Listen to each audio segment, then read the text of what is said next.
Halo teman-teman, bagaimana kabarnya hari ini? Teman-teman sudah siap untuk ngoding lagi? Ya, tentu siap ya. Masa mau jadi programmer tapi ngoding aja nggak siap? Cuaks!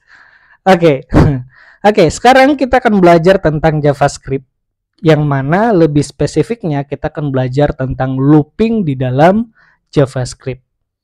Nah, looping ini biasanya sering kita gunakan untuk menjalankan sebuah perintah yang berulang. Misal teman-teman kita disuruh mencetak sebuah tulisan yaitu hello world di dalam browser sebanyak 10 kali. Mungkin itu adalah hal yang gampang yang bisa kita lakukan ya.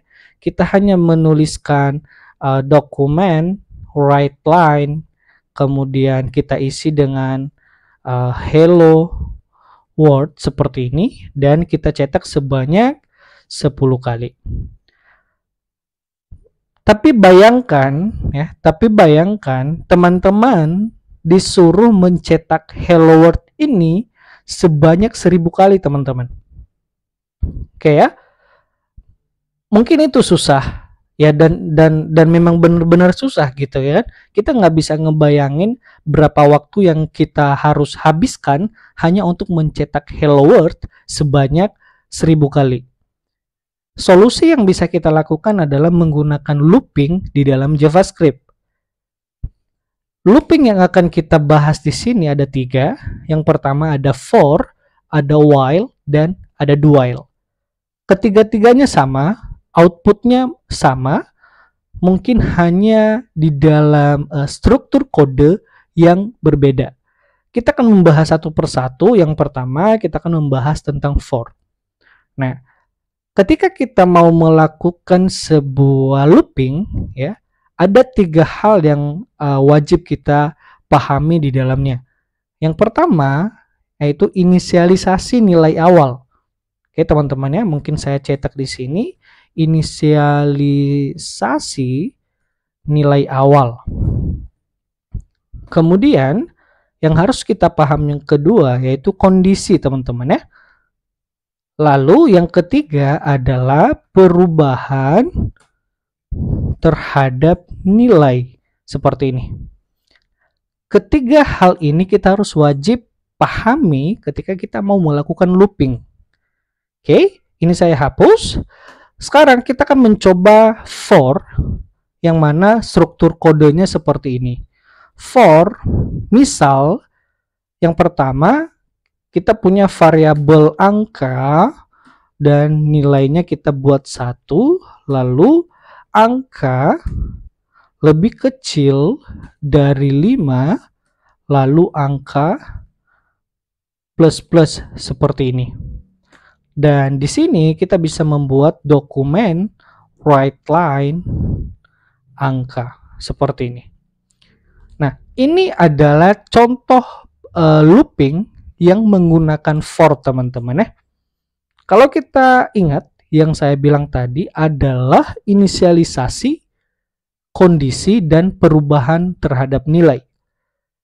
Yang kita lakukan pertama kali ini adalah kita menginisialisasi sebuah nilai awal, yang mana nilai awal ini adalah 1, lalu kita simpan di dalam sebuah variabel bernama angka. Oke ya. Setelah itu kita membuat kondisi yang mana jika angka lebih kecil dari 5, ya, ini adalah kondisi. Nah, setelah kita melakukan kondisi, maka kita increment 1. Artinya kita menambahkan 1 terhadap nilai di dalam angka. Lalu kita menjalankan perintah yang ada di dalam blok kodenya, teman-teman. Yang mana yang kita jalankan adalah nilai dari angkanya sendiri ya.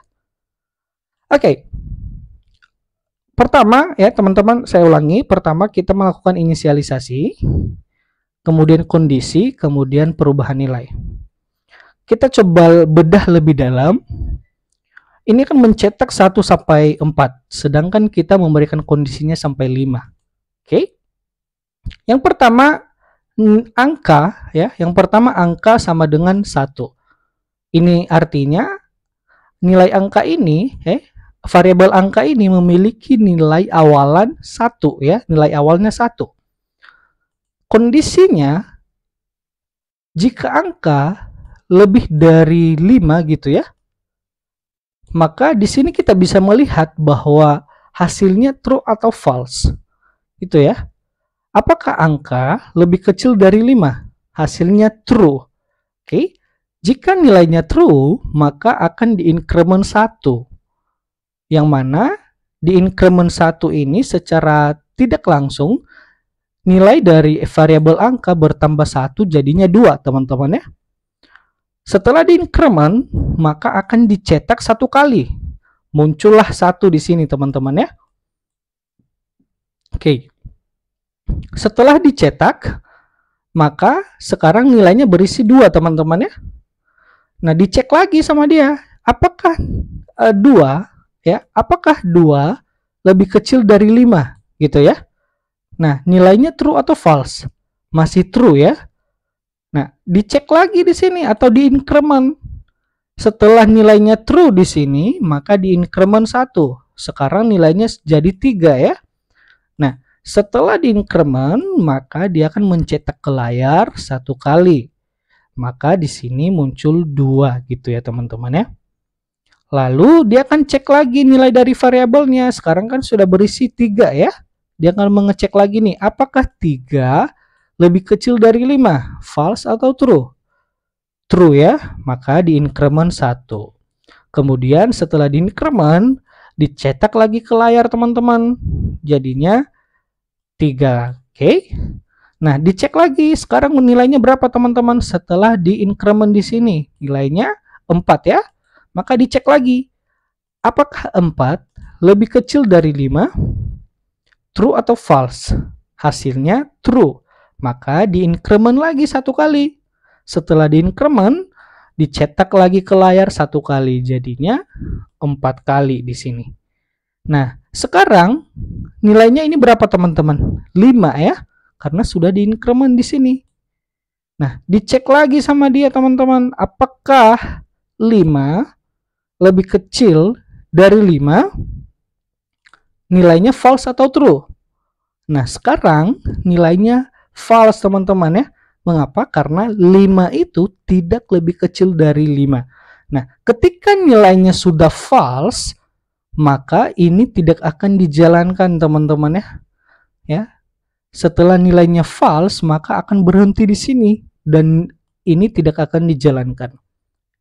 Ini untuk for. Coba kita lihat seperti apa while melakukan perulangan. Ini saya komentari. Misal kita punya variabel dengan nama angka lagi dan nilainya adalah 1.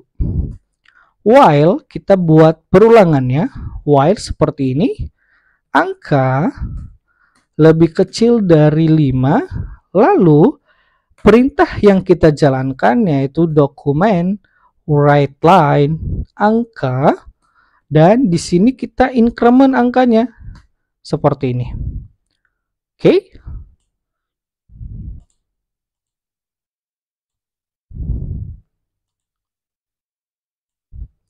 Nah, sekarang teman-teman bisa melihat hasilnya 1 sampai 4. Ini adalah perulangan while. Yang mana yang pertama kita inisialisasi nilai awalan, kemudian di dalam while-nya kita melakukan kondisi seperti ini, dan di dalam blok kodenya kita mencetak sebuah nilai dari angkanya sendiri teman-teman ya. Lalu di increment setiap perulangannya.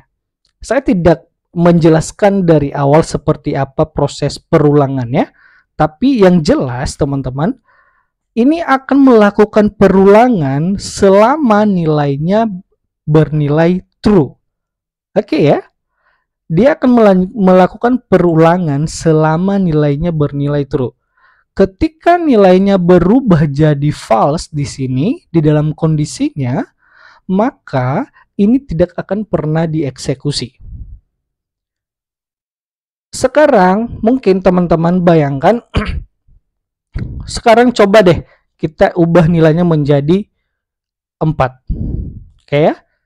Kita cek apakah nilai 4 ini sama dengan lebih kecil dari 5. Ya, kondisinya seperti ini ya. Apakah angka lebih kecil dari 5? False atau true? Ini masih true teman-teman ya. Ketika true, maka dia akan mencetak ke layar. Hasilnya ini teman-teman, 4. Setelah dicetak ke layar, maka dia akan increment 1. Artinya dia akan bertambah 1. Secara tidak langsung, nilai dari variabel angka bertambah 1 jadi 5, ya kan? Lalu dicek lagi di sini teman-teman. Apakah angka yang mana angka ini sudah menjadi 5 ya? Apakah angka lebih kecil dari 5? False atau true? Nah, sekarang dia berubah jadi false. Mengapa? 5 itu tidak lebih kecil dari 5. Ketika nilainya sudah false, maka ini tidak akan dieksekusi. Kurang lebih seperti itu. While ini, dia akan menjalankan kondisinya dulu. Setelah kondisinya dijalankan, baru dia akan menjalankan perintahnya. Setelah perintahnya dijalankan atau ditampilkan ke browser, maka dia akan increment 1. Lalu dia akan kembali lagi ke sini, lalu dia akan kembali lagi ke kondisinya, lalu dia akan kembali ke perintah yang dijalankan, lalu dia increment lagi. Seperti itu terus menerus sampai dia mendapatkan nilai false. Oke teman-teman ya. Sekarang kita coba melihat bagaimana sebuah do while melakukan perulangan. Misal kita punya variabel angka lagi dengan nilai 1 dan kita melakukan perulangannya menggunakan do while. Yang pertama, kita membuat di sini do seperti ini teman-teman. Dan di sini kita membuat dokumen writeLine seperti ini.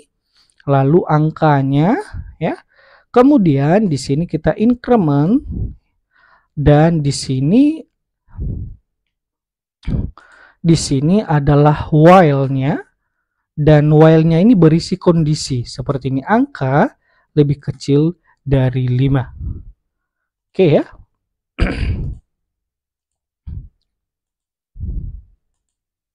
Oke.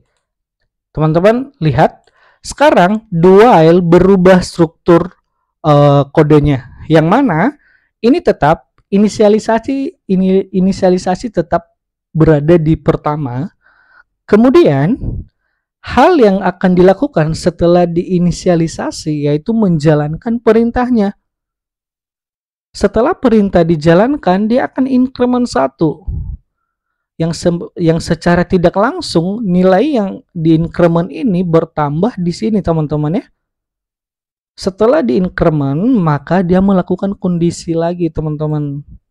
Ya, dia akan melakukan kondisi lagi, apakah angka lebih kecil dari 5? Jika nilainya bernilai true, maka dia akan menjalankan ini. Setelah dijalankan perintahnya, baru dia akan increment lagi 1 di sini.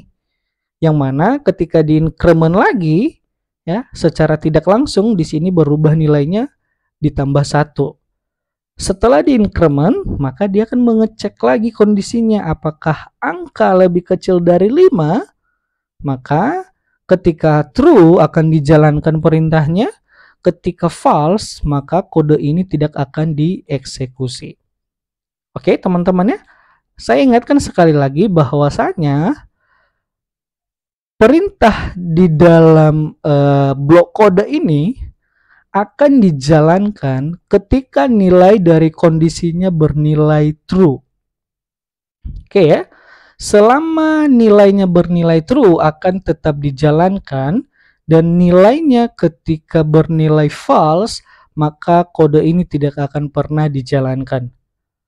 Oke teman-teman, sekarang saya memberikan satu tips lagi bagaimana menulis increment dengan cara yang berbeda. Mungkin teman-teman bisa melihat dari ketiga cara yang sudah saya buat, saya melakukan increment dengan contoh kode yang sama. Tapi saya bisa melakukan hal yang sama, ya. Saya bisa melakukan output yang sama dengan kode yang berbeda. Oke, kita bisa menulis sebuah increment seperti ini, yaitu angka plus 2 kali. Dan kita juga bisa melakukannya seperti ini teman-teman, ya. Angka plus sama dengan 1 seperti ini. Oke ya. Coba kita tutup dulu, kita buka lagi hasilnya. Nah, hasilnya tetap sama teman-teman ya. Angka plus sama dengan 1. Ini artinya teman-teman increment yang mana akan menambahkan 1 terhadap variabel yang sudah kita buat di sini. Oke ya. Tapi cara yang kedua ya, cara yang kedua ini cara yang terakhir ya. Angka sama dengan angka kemudian plus 1. Oke, ini cara yang terakhir. Coba kita close lagi dan kita buka lagi. Dia akan mengeluarkan output yang sama. Ini artinya ketika kita menulis increment, kita bisa melakukan dengan 3 cara.